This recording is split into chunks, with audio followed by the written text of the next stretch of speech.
बहनों भाइयों, अपनी भारतीय जनता पार्टी के बारे में मैं कह सकता हूं, भारतीय जनता पार्टी 24 कैरेट की सोना है। बहनों भाइयों, 24 कैरेट की सोना।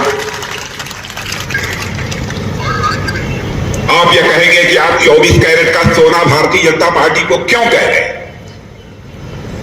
क्या आपके यहां सारे लोग दूध के धोए हुए? मैं यह दावा नहीं करना चाहता कि भारतीय जनता पार्टी में सारे लोग दूध के धोए हुए, लेकिन इतनी बात मैं दावे के साथ कह सकता हूं, भारतीय जनता पार्टी से हिंदुस्तान की एक ऐसी राजनीतिक पार्टी है, जब भी चुनाव आता है अपने घोषणा पत्रों में जो भी वादे करती है, वह भारतीय जनता पार्टी अक्षरशः अपने वादों को पूरा करती है। बहनों भाइयों, जो हम कहते हैं वह हम करते हैं। हमारी कथनी और करनी में कभी अंतर नहीं रहा है। इसीलिए मैं कहता हूं कि भारतीय जनता पार्टी एक 24 कैरेट की सोना के समान है। मैं यह दावा नहीं करना चाहता कि भारतीय जनता पार्टी में कोई झूठ बोलता ही नहीं। होंगे व्यक्ति हो सकते हैं, लेकिन जहां तक पार्टी का सवाल है बहन भाइयों, पार्टी पर भारत ही नहीं दुनिया का कोई व्यक्ति उंगली उठाकर नहीं कह सकता कोई दाग लगी हुई। कांग्रेस पार्टी को तो मैं कहता हूं अब यह जंग लगा हुआ लोहा है। 50 वर्षों तक इन्होंने हिंदुस्तान में अखंड हुकूमत की है। क्या भारत को शिखर तक नहीं ले आया जा सकता था? 50 वर्षों का समय यह कम था।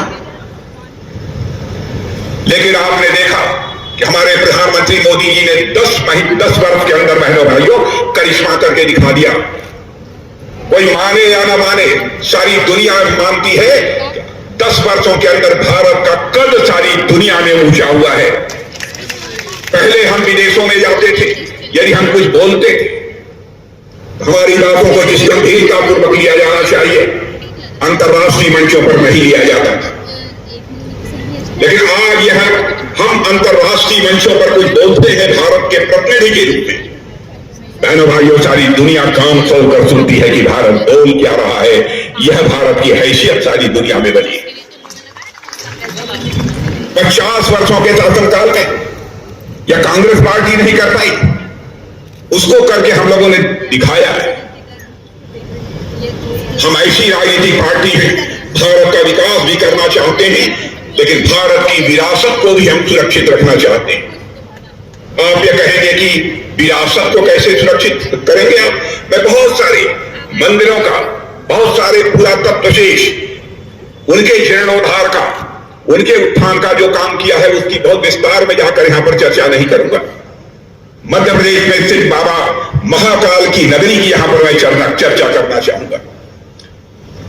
कभी पूरी दुनिया के लिए काल गणना का, समय की गणना का केंद्र कोई नगरी हुआ करती थी तो बाबा महाकाल की नगरी हुआ करती थी। इसके महत्व को कांग्रेस की सरकारों ने भुला दिया। मोदी जी की प्रेरणा से पहली बार ऐसा हुआ है कि पहली विक्रमादित्य घड़ी फिर से महाकाल की नगरी में स्थापित हुई है। बहनों भाई, यह भारत की समृद्ध विरासत की याद दिलाता है। वहीं यह उस कालचक्र का भी साक्षी बनेगा जो भारत को विकसित भारत बनाएगा। इसलिए मैं कह रहा हूं हम विकास भी करते हैं और साथ ही साथ अपनी विरासत को भी हम सुरक्षित रखते हैं। और ऐसी सरकार के ऊपर कांग्रेस के लोग तरह तरह के आरोप लगाते हैं। 10 वर्षों तक हम लोगों ने सरकार चलाई है, भारत ही नहीं दुनिया का कोई व्यक्ति उंगली उठाकर नहीं कह पाया कि हमारी सरकार पर एक भी कोई भ्रष्टाचार का आरोप लगा। मैं दावे के साथ कहता हूं जितने भी हिंदुस्तान में कांग्रेस की सरकारें रही, सबके ऊपर कभी कभी भ्रष्टाचार का आरोप लगा है। यहां तक कि कांग्रेस के मंत्रियों को जेल की हवा खानी पड़ी है। बहनों भाइयों, लेकिन यही कांग्रेस के लोग संसद में बैठे रहते हैं, एक भी आरोप हमारी सरकार के ऊपर चस्पा नहीं कर पाए। यह है हमारी भारतीय जनता पार्टी का चरित्र। और कांग्रेस हमारी सरकार के ऊपर, मोदी जी की सरकार के ऊपर आरोप लगाती है। चलिए, तीसरी बार मोदी जी प्रधानमंत्री बन गए तो भारत का लोकतंत्र खतरे में पड़ जाएगा, भारत का संविधान खतरे में पड़ जाएगा। मैं कांग्रेस के लोगों से पूछना चाहता हूं, आप ही लोगों की सरकार थी, श्रीमती इंदिरा गांधी भारत की प्रधानमंत्री थी, अपनी कुर्सी बचाने के लिए किस तरीके से भारत के ऊपर इमरजेंसी उन्होंने थोपी थी और लाखों की संख्या में लोगों को, निरपराध लोगों को जेल के शिक्षों के पीछे डाल दिया था। बहनों भाइयों, 18 महीने तक मैं भी इसी कांग्रेस सरकार की इमरजेंसी के दौरान जेल में रहा। हमारे जैसे लाखों लोग जेल में रहे। मुझे इसी हुकूमत ने 2.5 महीने तक तन्हाई भी दी है, सॉलिटरी सेल में मैं रहा हूं। माता की मृत्यु भी हो गई, तब भी उसका संस्कार करने के लिए भी उन्होंने पेरोल मुझे नहीं दिया था। वो आज लोकतंत्र और संविधान की दुहाई दे रहे हैं। जनता की आंखों में धूल झोंक कर लंबे समय तक राजनीति नहीं की जा सकती। बहनों भाइयों, हमने जो कहा है वह किया है।